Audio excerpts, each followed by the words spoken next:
Татарстанның Ирак ауылларында яшәүчеләрне дә COVID-19-дан вакцинацияләү башланды. Беренчеләр исемлегендә Спас районында яшәүчеләр.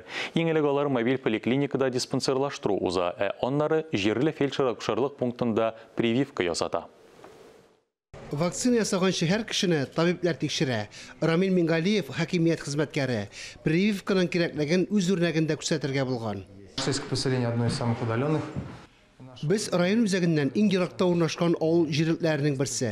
Мобиль поликлиниканың килүе дә бик кирәкле эш. Авыл кешеләрен квалификацияле табиблар карый.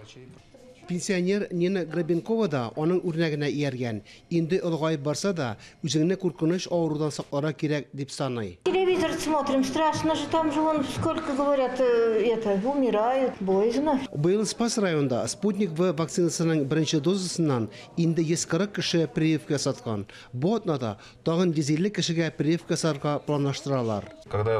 Бер генә кеше авырып китсә дә, тулы бер предприятиене ябарга мөмкин. Булар барысы да район икътисадына кире йогынты ясый. Менә апрель айында карантинда утырдык. Шуңа күрә прививка ясату бик мөһим. 10% прививка ясасак, тыныч кына эшләп булыр иде. Спас районына мобиль поликлиника эшли башлаган беренче районнарның берсе. Күмәк иммунитет булдыру өчен мөмкин кадәр күбрәк кешегә прививка сатырга җыеналар. Сәламәтлек саклау министрлыгында булышалар. Башта кешеләр диспансерлаштыру уза. Һәр кемне йөрәк, эчке без авырулары белгечләре, невролог, терапевт җентекләп тикшерә. Шуннан соң вакцинация үткәрелә. Вакцинация ясауның югары нәтиҗәлелегенә, куркынычсызлыгына ирешелә. Мобиль поликлиника районда 5 атна булачак. Аннары Аксубай районына юл тота. Мобиль поликлиника ярдәмендә республиканың 10 районында халыкка вакцина ясауны күздә тоталар.